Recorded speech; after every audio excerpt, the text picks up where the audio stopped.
여러분 폭염 무더위에 안녕하셨습니까? 너무 더웠죠? 말 그대로 폭염에 몸과 마음이 다 무겁습니다. 새벽에도 여러분 몇 번씩 깨시죠? 저도 땀에 젖어서 몇 번씩 밤중에 깨곤 하는데요. 별일 없는 것 같은데도 마음이 참 무겁고, 또 잠을 충분히 잔 것 같은데도 필요한 것 같은 것이 요즘 날씨, 요즘 밤인 것 같습니다. 교육자들 사이에서요, 이 여름만 되면 우스갯소리로 하는 말이 있습니다. 여름 사역은 먼저 할수록 좋고 여름 휴가는 나중에 갈수록 좋다라는 말이 있습니다. 여러분 명언이죠. 제가 그 전도사 시절 청소년부와 어린이부를 맡고 있던 시절에는요, 제일 먼저 성경학교를 하는 부서가 영화부와 유치부입니다. 여름만 되면 이 영화부와 유치부 먼저 마치신, 성경학교를 마치신 영화부와 유치부 전도사님이 왜 그렇게 부러웠는지 모르겠습니다. 반면 휴가는 늦게 갈수록 좋지 않습니까? 그동안은 매년 8월 말에 남들보다 늦게 그 휴가를 다녀오다가 이번 여름에는 7월 초에 휴가를 좀 빨리 다녀왔습니다. 다녀오니까 휴가가 아직도 남아있는 동료 목사님들이 왜 이렇게 부러운지 또 모르겠습니다. 다들 똑같이 한 번씩 다녀오는 휴가인데도 불구하고 저는 진작에 다녀왔으면서도 아직 남아있는 사람들을 보면 또다시 부러운 것이 우리 인간의 마음인 것 같습니다. 저는 이번 휴가를 여러분 이스라엘로 다녀왔었어요. 이스라엘로 다녀왔었는데요, 이렇게 1년에 딱 한 번 있는 휴가를 다녀왔는데 집안에 아내와 딸 2명을 놓고 혼자 다녀왔습니다. 어유라는 얘기가 나왔는데요, 혼자 다녀왔다는 얘기를 하니까 2가지 반응이 있었습니다. 목사님 휴가까지 반납하시고 이스라엘로 성지순례 연구하러 가신다고, 대단하시다고, 무더운 여름날 몸 건강히 잘 다녀오시라고. 라는 아주 은혜스러운 반응과, 또 한쪽의 반응은 목사님 애처가인 줄 알았는데 그런 줄 몰랐다고, 아주 자상한 아빠인 줄 알았는데 냉정한 면이 있다고 이렇게 얘기하는 분들도 계셨습니다. 딸들이 왜 눈에 밟히지 않겠습니까? 여행하는 내내 눈에 밟히고 그랬습니다. 한여름에 여러분 이스라엘이 얼마나 덥겠습니까? 저 혼자 가면 잘 다닐 수 있었는데 만약에 아내와 가족들을 다 데리고 갔으면 아내와 딸들이 얼마나 고생했겠습니까? 여러분 이것으로 제가 스스로 면죄부를 삼아 보려고 했는데요, 이스라엘보다 그동안 한국이 더 더웠다고 그러더라고요. 내내 참 마음이 무거웠습니다. 그런데요, 솔직히 여러분 이번 여행이요, 제게는 참 좋았습니다. 참 좋은 여행이었습니다. 성서의 땅 이스라엘에 대해 생생하게 배울 수 있는 기회가 되었고, 배운 만큼 성경을 더 사랑할 수 있는 마음이 더 커진 것 같습니다. 그만큼 조금 좋은 시간이었고 저에게 참 좋은 기회였다는 생각이 들었습니다. 이스라엘에서 돌아올 때는요, 바로 한국으로 오지 않고 이탈리아 로마를 거쳐서 왔어요. 사실 이스라엘에 대한 기대가 컸지 로마에 대한 기대는 크지 않았습니다. 단지 이스라엘에 경험했던 모든 여독들을 푸는 기간으로 이스라엘 로마에서의 일정을 생각하고 있었습니다. 그 정도로만 생각했었는데요, 이 로마에서의 짧지 않은, 적지 않은 일정은 제게 아주 작지 않은 충격을 주었습니다. 갈릴리 땅에서 보았던 예수님께서 그토록 세우시려 하셨던 예수의 나라와 로마 한복판에서 봤던 황제 가이사의 나라를 아주 또렷하게 비교해 볼 수 있는 좋은 기회가 되었습니다.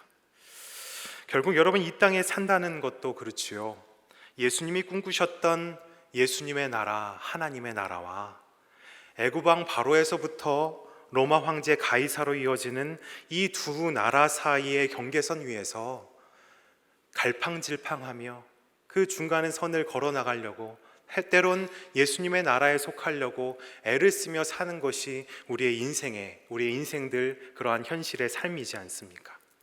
하나님 나라를 간절히 소망하며 사는 것 같다가도 다시 정신을 바짝 차려보면 어느새 가이사의 나라를 더 동경하며 그를 따르고 있는 나를 발견할 때가 참 많은 것 같습니다. 오늘 우리가 함께 읽은 떡 5개와 물고기 2마리를 이루신 이 오병이어 사건도 이 가이사의 나라와 예수님의 나라를 아주 극명하게 보여주는 사건 중에 하나입니다. 이 오병이어 사건은요, 여러분 복음서에 유일하게 마태, 마가, 누가, 요한 이 4복음서에 유일하게 모두 다 등장하는 사건입니다. 또한 이 사건은요, 요한복음을 제외한 공간복음이라 부르죠. 마태, 마가, 누가복음에 등장하는데요. 그 등장할 때 늘 그 앞에는 세례 요한의 목배임을 당했던 헤롯의 생일 잔치와 꼭 이 두 사건을 붙여놓고 이야기를 전개하는 것을 볼 수 있습니다. 사실 연대기로 보면 이 헤롯의 생일 잔치인 세례 요한이 목배임을 당한 사건은요, 이 오병이어 사건이 일어난 시점보다 훨씬 이전에 일어난 사건입니다. 그런데도 이 공간복음의 저자들은 헤롯의 생일 잔치와 이 오병이어 사건을 마치 거의 동시에 일어난 사건처럼 이렇게 앞뒤로 바싹 붙여 배치해 놓고 있는 것을 볼 수가 있습니다. 이것을 보면 하나님께서 이 배치를 통해서 특별히 말씀하고자 하시는 의도가 있을 것이라고 우리는 상상해 볼 수 있겠지요. 어떤 의도일까요? 어떤 의도가 이곳에 담겨 있을까요? 앞뒤로 배치된 이 두 이야기는요, 공통적으로 모두 잔치에 대한 이야기입니다. 장소를 기준으로 보면 하나는 아주 화려하고 웅장한 헤롯 궁전에서 베푼 잔치이고, 다른 하나는 어디에서 벌어졌습니까? 아무것도 없는 외딴 곳인 빈들에서 일어난 잔치가 바로 예수님께서 베푸신 잔치였습니다. 음식을 기준으로 보면 어떻습니까? 헤롯이 베푼 잔치는 당연히 왕의 잔치이니까 각종 값비싸고 진귀한 음식들이 가득한 곳에서 베풀어진 잔치가 바로 헤롯이 베푼 헤롯의 생일 잔치였을 것입니다. 반면 예수님이 베푼 잔치는 떡 5개와 물고기 2마리로 베푼 잔치였습니다. 또 어떤 차이가 있겠습니까? 헤롯이 베푼 잔치는 헤롯의 생일 잔치였으니 아무나 올 수 있는 그런 잔치가 아니었을 겁니다. 헤롯처럼 힘과 돈과 명예가 가득한 이들만, 그들 중에서도 초대받은 이들만 참여할 수 있었던 자리가 헤롯이 베푼 헤롯의 생일 잔치였습니다. 반면 예수님께서 베푸신 잔치는 남자만 5,000명이 되는 잔치. 남자만 5,000명이 된다는 셈법은요, 그 안에 여자와 아이들도 있었다는 것을 방증해 주는 셈법입니다. 다시 말해 남녀노소 구분하지 않고 모든 세대와 모든 계층에게 열려 있었던 잔치가 바로 예수님이 베푸셨던 잔치였습니다. 마지막 한 가지 가장 두드러진 차이가 있습니다. 헤롯이 베푼 잔치는요, 세례 요한이라는 한 사람의 죽음으로 그 잔치가 절정에 이르게 됩니다. 반면 예수님께서 베푸신 잔치는 목자 잃은 양과 같은 사람들이 모두가 다 한 사람도 빼놓지 않고 배불려지고 넉넉해지면서 그 잔치는 절정에 또 이르게 됩니다. 즉 전자 헤롯의 잔치는 사람을 죽이는 잔치였다면 예수님께서 베푸신 그 잔치는 사람을 살리는 잔치였던 것이죠. 여러분 어떠십니까? 앞뒤로 배치된 이 2개의 잔치가 명확히 대조가 되십니까? 이 오병이어 사건은 앞에 놓인 헤롯의 생일 잔치와 함께 헤롯으로 대표되는 가이사의 나라와 예수님으로 대표되는 예수님의 나라, 하나님 나라와의 극명한 차이를 우리에게 보여주고 있는 것입니다. 참 이렇게 보면 이 두 나라, 가이사의 나라와 예수님의 나라의 차이를 우리는 명확하게 구분할 수 있는데요, 왜 우리의 현실에서는 그 구분이 그렇게 경계가 모호하고 희미한지 모르겠습니다. 여러분 이유가 무엇이겠습니까? 우리가 이 현장 가운데 살아있기 때문에 그렇습니다. 이 현장 속에서 살아있기 때문에 내가 지금 걷고 있는 이 길이, 내가 살고 있는 이 자리가 가이사의 나라인지 또 예수의 나라인지 구분하기가 그만큼 어려운 것입니다. 그래서 우리 신앙의 영역에서도요, 잠시 그곳에서 나와 자기 자신을 성찰해 볼 수 있는 시간이 여러분 반드시 필요합니다. 내가 지금 어느 지점에 와 있고, 또 내가 지금까지 어떤 방향을 향해 나아가고 있었고, 또 앞으로는 어떤 방향을 향해 계속해서 나아갈 것인지 살펴보는 시간이 우리에게 반드시 필요합니다. 화가가 그림을 그릴 때 여러분 어떻게 그립니까? 캔버스에 파묻혀서 그림을 계속 끝까지 그려나가는 화가는 없습니다. 그리다가 한 발짝 뒤로 물러나서 그림의 구도가 제대로 되어 있는지 다시 살핀 후 다시 계속 그림을 이어가는 것이 화가가 그림을 그리는 방식이죠. 조각가도 마찬가지지요. 조각 그 작품 속에 파묻혀서 자신의 작품을 만들어가는 조각가는 없습니다. 한 발짝 뒤로 물러나서 이 구도가 제대로 상상대로 이루어지고 있는지를 살피는 과정이 반드시 필요합니다. 이처럼 우리의 신앙에도 이러한 시간이 반드시 필요한 것이죠. 마침 오늘 본문 속에서 예수님도 제자들에게 그러한 시간을 권하고 계십니다. 우리 31절 말씀을 함께 읽겠습니다. 시작. 이르시되 너희는 따로 한적한 곳에 가서 잠깐 쉬어라 하시니 이는 오고 가는 사람이 많아 음식 먹을 겨를도 없음이라. 너희는 따로 한적한 곳에 가서 잠깐 쉬어라. 이는 왜냐하면 거기에는 오고 가는 사람이 하도 많아서 음식을 먹을 겨를도 없기 때문이다. 이렇게 기록하고 있습니다. 여러분, 열심히 일한 후의 휴식은 당연한 것입니다. 하지만 예수님께서 지금 제자들에게 단순히 좀 쉬어라 라고 말씀하고 계시지 않습니다. 따로 한적한 곳으로 가서 그곳에서 쉬어라 라고 말씀해 주고 계십니다. 왜 예수님께서 제자들에게 쉬라고 말씀하시면서 따로 한적한 곳으로 가서 쉴 필요가 있다고 그렇게 말씀하고 계시는 것일까요? 본문 30절을 또 같이 읽겠습니다. 시작. 사도들이 예수께 모여 자기들이 행한 것과 가르친 것을 낱낱이 고하니. 지금 12명의 제자들은요, 막 선교 여행을 마치고 돌아온 시점이었습니다. 예수님께서 공생의 기간 동안 많은 사람들을 고치시고 또 살리셨죠. 귀신 들린 자는 귀신을 내쫓으셨고, 병자들은 그 병을 고치셨고, 또 많은 사람들에게 회개를 선포하며 가르침을 전하셨습니다. 그런데요, 이 마가복음 6장의 내용을 하나하나 따라가 보면 예수님은 그 많은 것들을 행하셨는데도 불구하고 자신의 고향의 땅에서 배척당하는 장면을 우리가 보게 됩니다. 그러자 예수님께서는 이제는 나 스스로 나 혼자서 그것을 행하시지 않으시고 나는 잠시 멈추고 12명의 제자들을 2명씩 짝을 지어 파송시키는 장면이 마가복음 6장에 기록되어 있습니다. 둘씩 떠났던 제자들은요, 선교 여행에서 아주 놀라운 일들을 경험하기 시작합니다. 우리 마가복음 6장 12절과 13절 말씀을 함께 읽겠습니다. 제자들이 나가서 회개하라 전파하고 많은 귀신을 쫓아내며 많은 병자에게 기름을 발라 고치더라. 회개하라 전파하고 많은 귀신을 내쫓으며 많은 병자를 고치더라. 여러분, 이것은 이전에는 누가 했던 일들입니까? 예수님께서 하셨던 일들이었고, 제자들도 보기에 이 일만큼은 예수님께서만 하실 수 있다 생각했던 일들이었는데, 이 모든 일들이 제자들에게도 일어났던 것입니다. 그동안 예수님이 하실 수 있었던 일들이라고만 생각했는데 어느새 제자들이 회개를 선포하고 있었고, 귀신 들린 자를 눈앞에서 그 귀신을 내쫓는 장면이 일어났고, 또 제자들의 힘으로 병자들을 고치는 사건들이 일어났던 것이죠.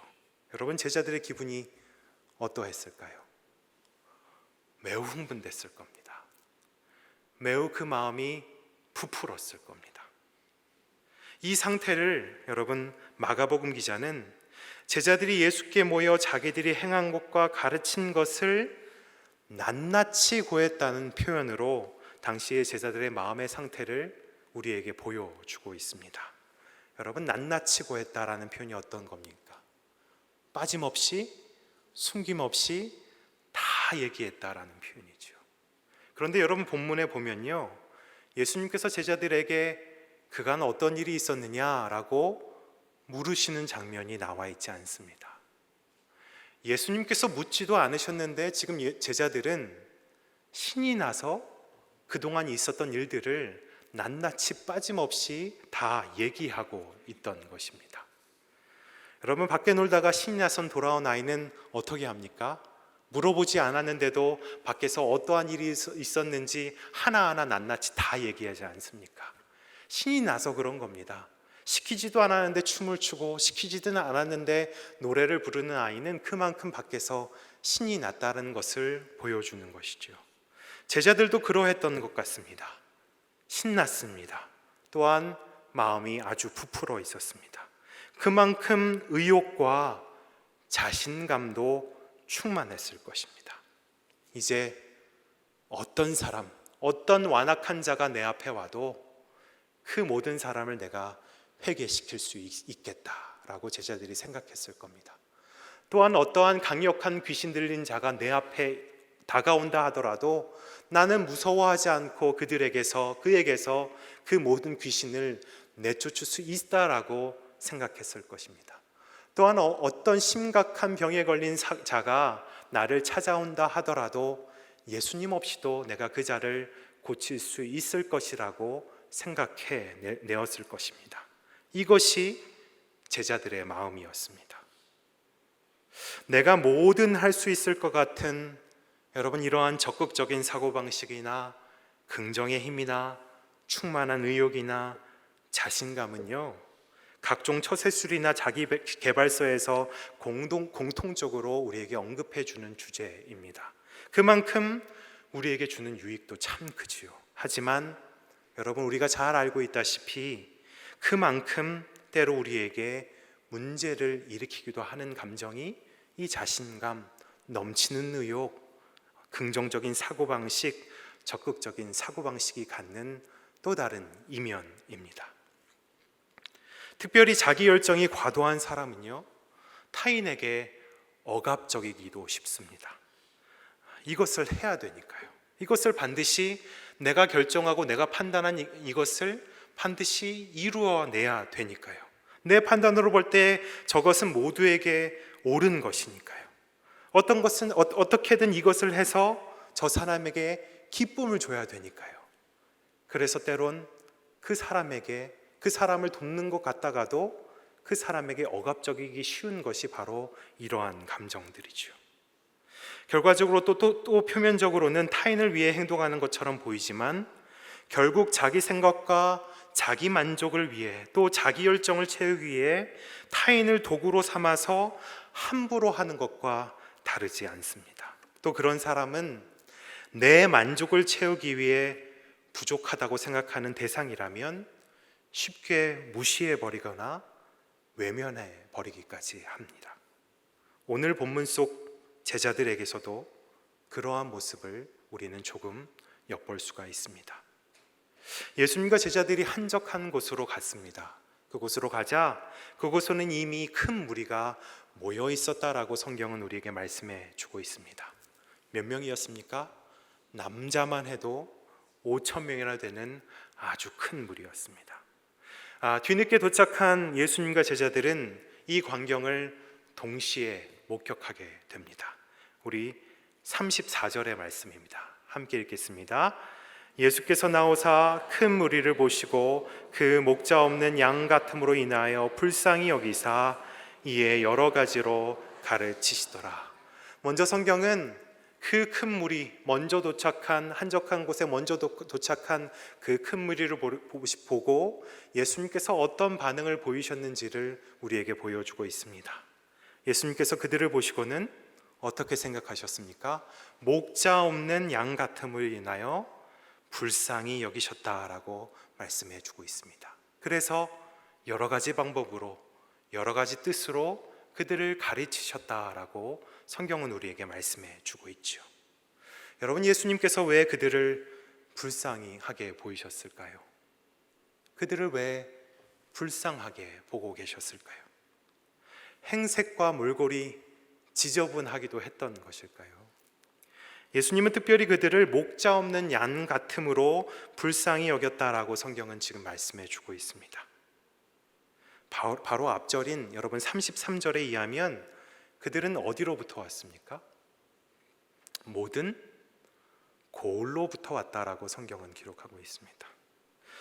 고을이 어떤 곳입니까? 고을은요, 영어 성경에는 시티라고 되어 있습니다.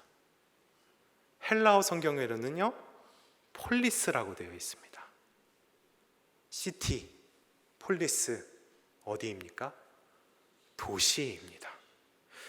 도시에서 온 사람들이라면 그렇다면 그들의 몰골은 그렇게 형편없지는 않았을 것 같습니다. 그런데 당시 이 일대 도시를 다스리던 왕은 분봉왕 헤롯 안티파스였습니다. 여러분, 이 헤롯 안티파스가 누구입니까? 이 헤롯 안티파스는 압달락에서 말씀의 서두에서 소개해드린 세례 요한을 죽였던 바로 그 왕이 헤롯 안티파스입니다. 헤롯은 이 고을의 왕이었고 또 왕으로서 힘과 돈과 명예까지 다 가지고 있는 능력자였지만 그는 가진 자들을 위한 왕이었지 지금 이곳에 모인 사람들을 위한 왕은 아니었던 것입니다. 그래서 왕은 있으나 왕의 보살핌을 전혀 받지 못했으니 예수님께서는 그들을 목자 없는 양같이 불쌍히 보시고 그들에게 여러 가지로 가르치셨던 것입니다. 여러분, 반면 그 장면을 똑같이 목격했던 제자들의 반응은 어떻습니까? 성경은 뭐라고 기록하고 있습니까? 아무것도 기록하고 있지 않습니다. 예수님께서 그들을 불쌍히 여기시고 그들에게 여러 가지로 가르치실 동안 제자들은 그들을 향해 어떠한 감정도 어떠한 말도 쏟아내고 있지 못하고 있습니다. 심지어 저녁 무렵이 될 때까지도 제자들이 그곳에서 무엇을 하고 있었는지 성경은 그것을 기록하고 있지 않습니다.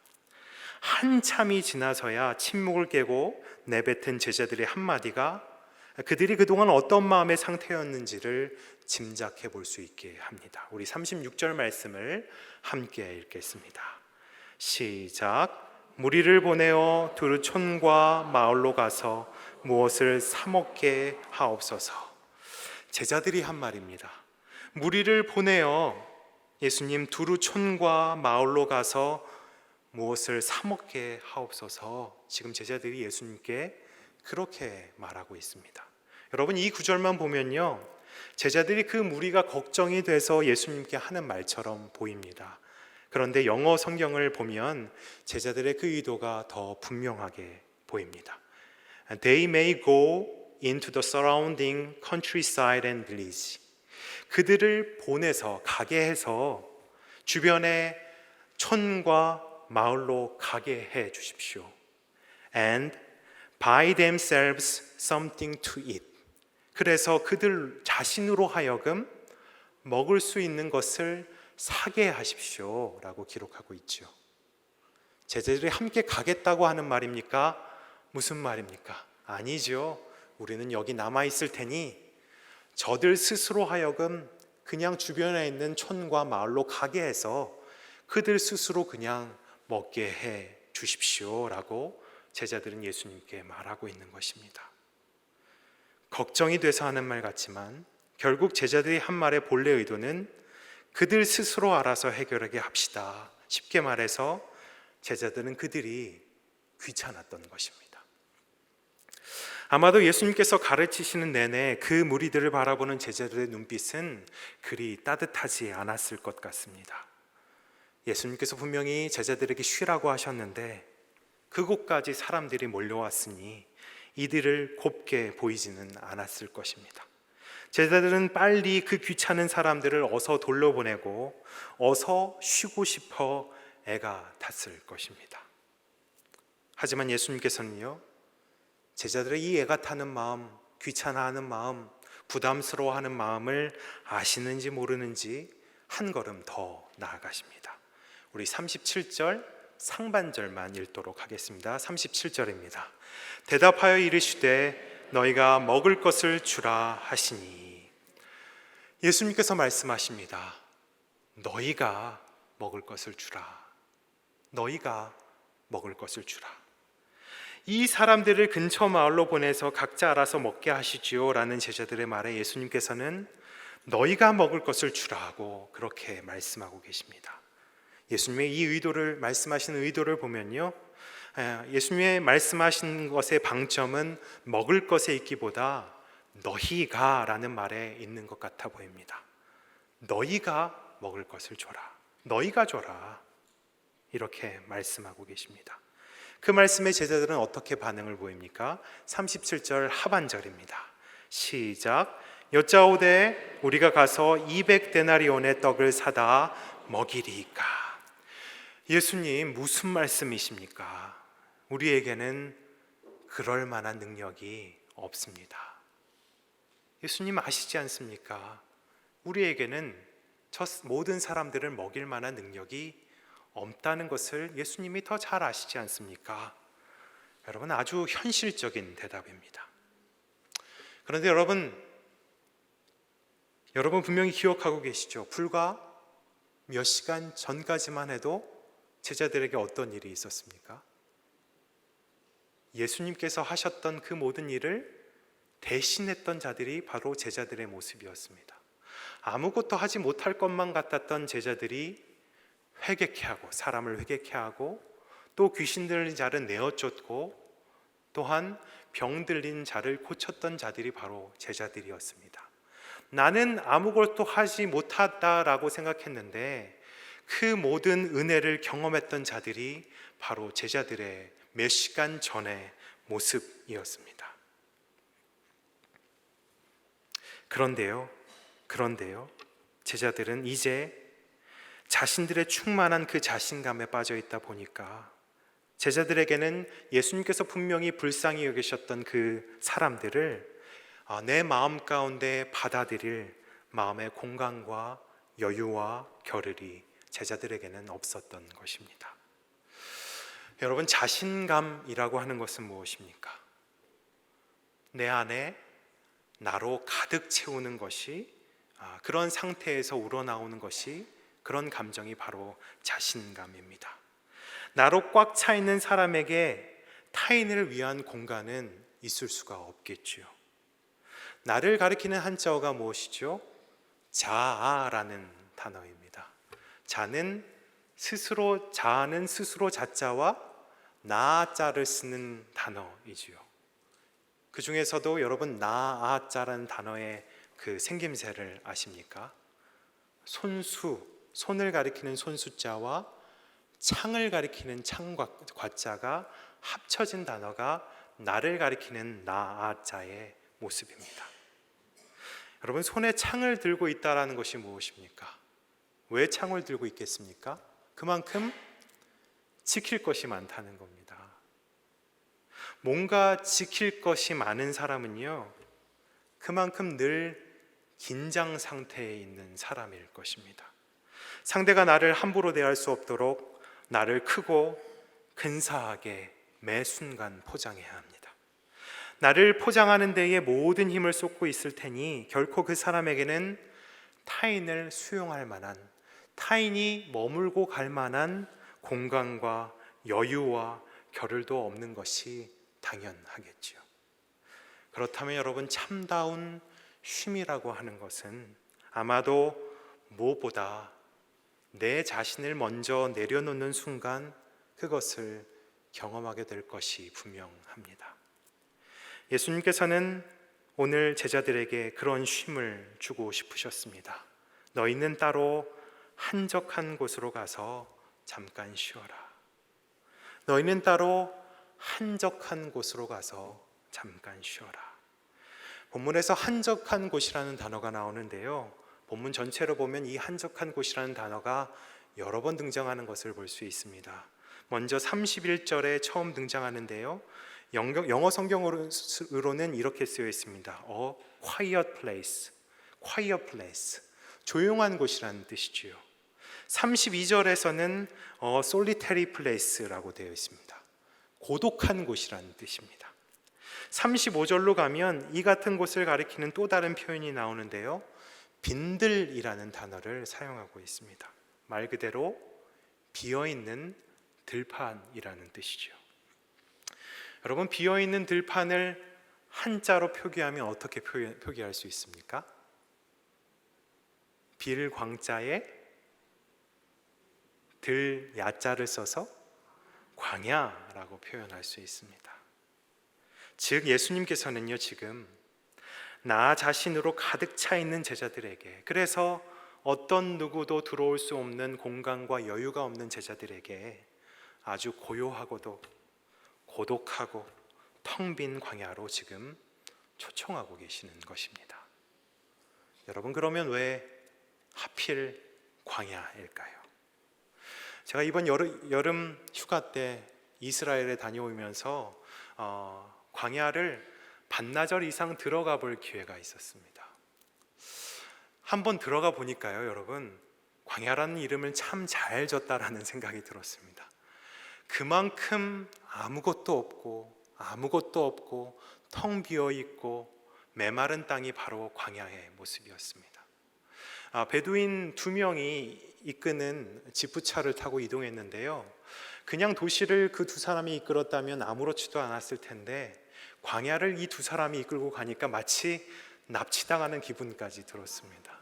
여러분, 광야는 그러한 곳입니다. 그런데 예수님께서는 이 고독하고 고요하고 텅 빈 곳으로 제자들을 초청하시며 쉬라고 말씀해 주고 계시는 것이죠. 왜 광야일까요? 여러분, 광야가 아무도 없고 아무것도 없는 곳이라지만 우리 믿는 자들이 보기에는 그곳에 누가 계십니까? 아무것도 없고 아무도 없지만 여러분, 그 광야를 또 누가 만드셨습니까? 아무것도 없는 곳이지만 하나님께서는 분명히 그곳에 계십니다.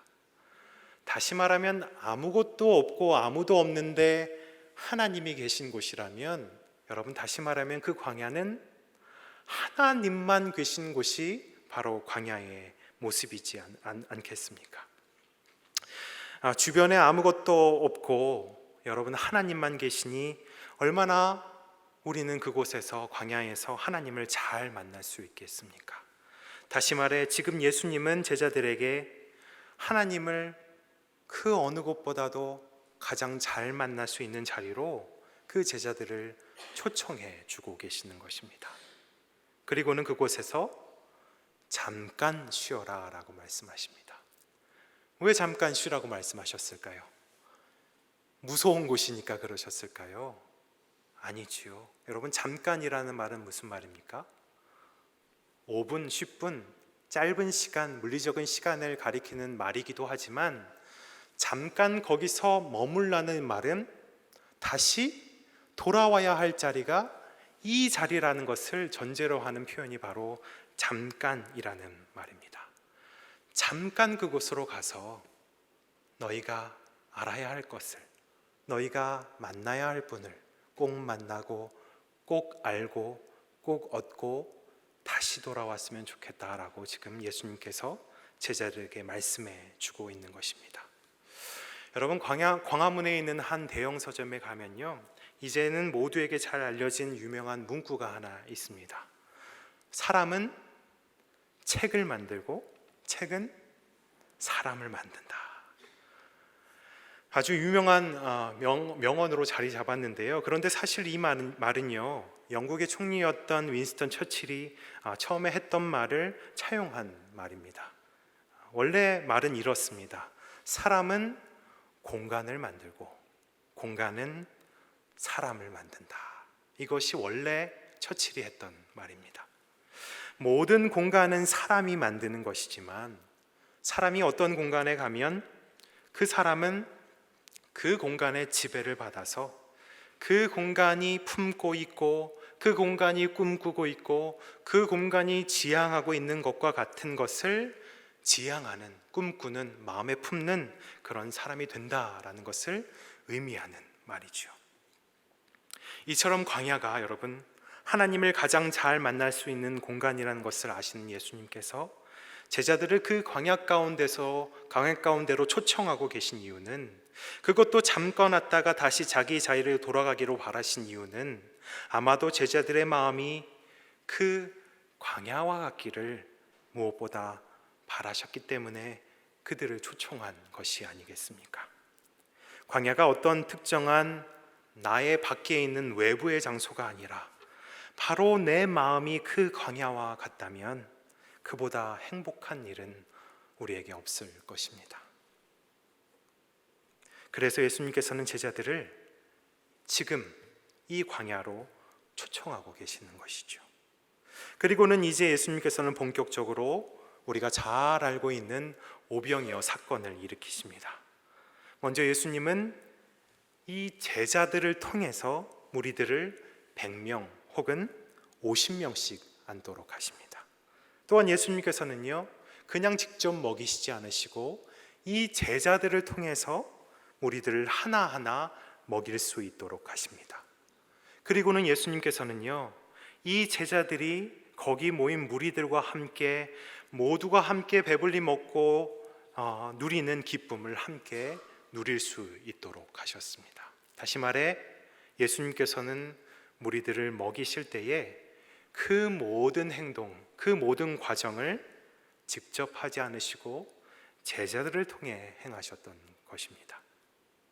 아마도 제자들은 예수님께서 명하셨던 이 모든 과정을 통해 그동안 귀찮아만 보였고 또 부담스럽고 또 빨리 여기서 내보내어 해결해 버리고 싶었던 그 무리들을 자신으로 꽉 차 있어 누구도 올 수 없었던 그 공간에 그 행동을 통해서 그 모든 무리들을 마음 가운데 받아들이게 되었을지도 모르겠습니다.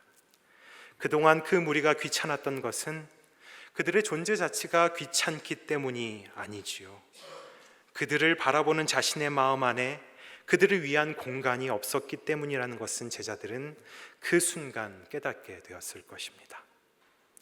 눈에 보이지 않는 하나님을 받아들일 수 있는 마음이 되기 위해서는요, 그보다 먼저 눈에 보이는 타인, 다른 사람을 받아들이지 않고는 불가능하다는 사실을 제자들은 그 순간 알게 되었을 것입니다. 여러분, 눈에 보이는 타인을 받아들일 공간조차 없는 사람은 눈에 보이지 않는 하나님을 받아들일 수 없는 것은 너무나 당연한 사실이기 때문에 그렇습니다. 지난달 은퇴하신 한 원로 목사님께서 후배 목회자들이 모인 자리에서 이런 질문을 하시며 말씀을 시작하셨다고 합니다. 하나님께서 교회를 위하여 세상을 만드셨을까? 아니면 세상을 위해 교회를 만드셨을까? 이렇게 질문하셨습니다. 여러분, 다시 질문해 보겠습니다. 세상을 위해 교회가 존재하는 것일까요? 아니면 교회를 위해 세상이 존재하는 것일까요? 무엇이 맞는 것 같습니까? 세상을 위해 교회가 존재하는 것이 맞는 말이겠죠. 여러분, 어떻게 이것을 확신할 수가 있으십니까? 하나님께서는 세상을 이처럼 사랑하셔서 세상 가운데 누구를 보내셨습니까? 독생자이신 예수님을 보내셨습니다. 예수님은 세상을 위해서 보냄을 받은 자였습니다. 이 땅에서 공생의 기간을 마치시면서 예수님께서는 그의 제자들을 그들이 보냄 받은 것처럼 제자를 세상 가운데 파송하셨지요. 그러면 제자들은 세상을 위해 파송된 자들이 맞지요. 현재를 살고 있는 우리 또한 예수님처럼 제자들처럼 세상에 파송된 자들이 바로 우리들입니다. 또한 우리 한 사람 한 사람이 모인 것이 교회이지 않습니까? 그렇다면 이 교회는 세상을 위해 파송된 존재의 이유를 가지고 있는 것이 맞지 않겠습니까? 그러나 이 땅의 많은 교회와 교회의 가장 작은 단위인 그리스도인들 중에는 여전히 세상 그리고 타인을 위해 존재하지 않고 나 자신의 이득과 내 교회만의 이득만을 위해 그것만을 내세우는 교인과 교회가 아직도 여전히 많은 것 같습니다. 나와 우리로 똘똘 뭉쳐 타인을 받아들일 수 없는 공간조차 없는 교회는 여러분, 제자들이 경험하고 깨달았듯이 하나님이 머무실 수 있는 공간도 여전히 없을 것이 분명합니다.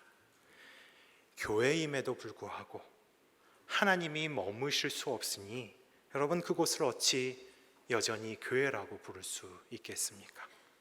또 그 사람을 어찌 그리스도인이라고 부를 수 있겠습니까?